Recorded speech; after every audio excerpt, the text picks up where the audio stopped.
Question number 15 बच्चों, इसका solution करेंगे अपन। A cell phone company fix the price of cell phone rupees, ये फिक्स्ड प्राइस है ये कंपनी का, FIX फिक्स्ड प्राइस कितना है, ₹4500। A dealer purchase a cell phone on which he pay 12% VAT tax. ये डीलर जो दे रहा है, ये डीलर पेड 12% इन्हें पे कर रहा है इसमें।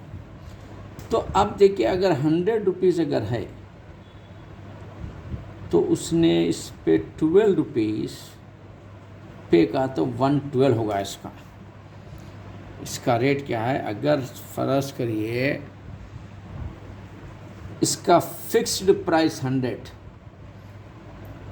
Suppose let FIXD, let fixed price अगर 100 है तो GST के साथ क्या होगा, GST के साथ 1112 होगा, 112 होगा। यानी 100 रुपीज़ अगर है फिक्स प्राइस तो 112 हो जा रहा है ये। अगर ये फिक्स प्राइस यहाँ पर भी है 4500, तो ये GST के साथ क्या होगा, ये है। तो अब ये इसको ऊपर कर दीजिए, 4500 इसको नीचे कर दीजिए इंटू 112, ये कैंसिल कर दीजिए, कैंसिल कर दीजिए आप, 45 इंटू 112 है। अब ये 112 को अपन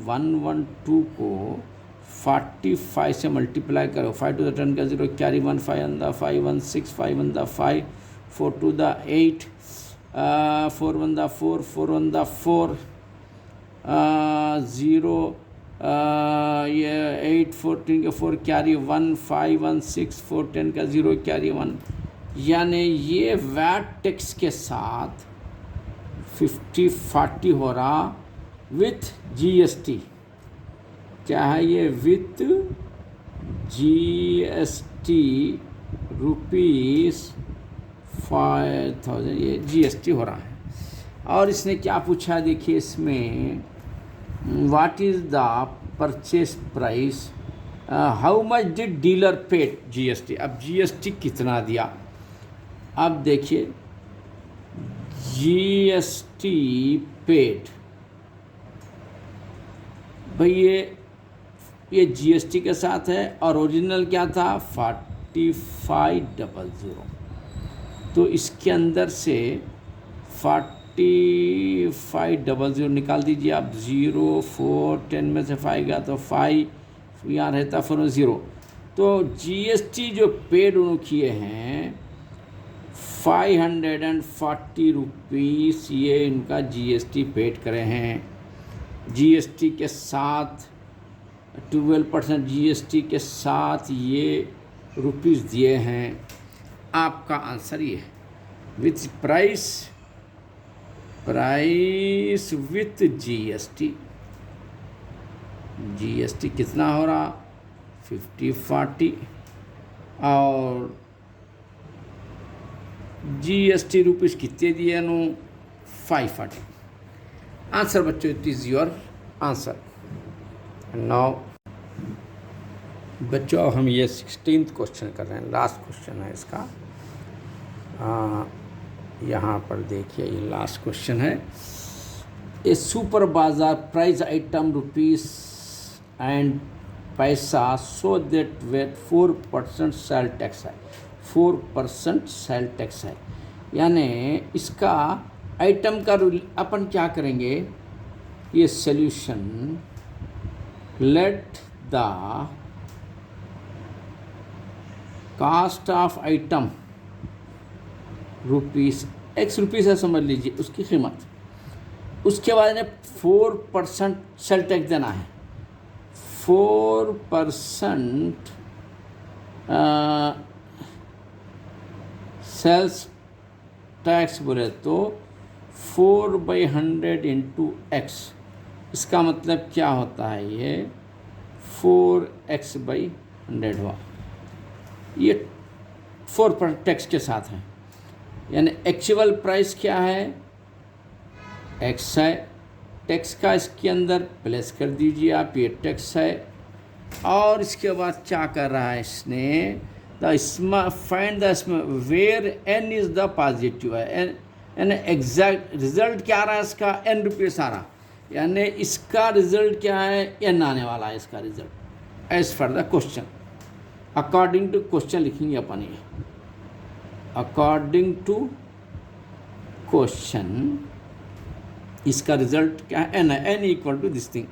तो आप यहाँ पर क्या करिए, by 1 ले लीजिए, तो n इज इक्वल टू, ये तो 100 हो गया, ये 100 इधर जाता है तो क्रॉस मल्टीप्लाई की तरह होता है ये, लेकिन क्रॉस मल्टीप्लाई नहीं होता, like this 100 into X 100x plus 1 into 4 4x। इसका मतलब क्या होगा, n is equal to 104x by ये 100 आ गया बच्चों। अब अपन इसको क्या करेंगे, एज ए क्रॉस मल्टीप्लाई, अब यहाँ पे क्रॉस मल्टीप्लाई है, देखिए 104x इक्वल टू 100n आ गया, और x इक्वल टू 100n/104 आ गया। अब इसको अपन किससे कट करेंगे, अपन इसको 2 से अगर कट करते हैं इसको तो ये ऊपर आता है 50, नीचे आता है 2 फायदा 2 टू द ये, तो x की वैल्यू आ रही है 50n/52। फिर 2 से कट करो बच्चों, 2 से कट कर 2 टू द 4 2 5 25 आता है, 50 कट 2 से तो 2 टू द 4 इज 5 2 6 द 12। यानी बच्चों यहाँ पर देखो x की वैल्यू आ रही है 25n/26 आ रही है। चलिए अब देखिए इन्हें क्या किया है, क्वेश्चन में क्या बोल रहा है, n is a positive integer, smallest value of n।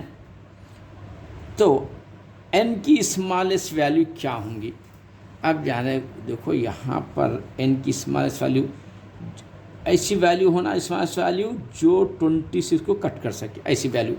मिसाल के तौर पर आप देखिए 26 है, इसका स्मॉलेस्ट वैल्यू 13 भी आता है, 13 1 द 13 13 2 द 26 13 3 द 39।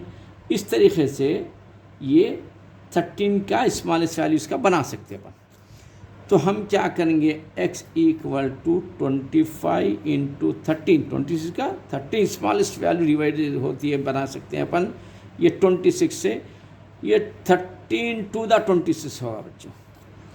तो अब ये जो हो रहा है ये x इज इक्वल टू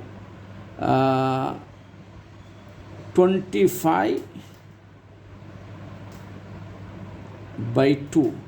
इसका मतलब क्या होता है, 25 का हाफ क्या होता है 12.5 बच्चों, ये आ गया x की वैल्यू।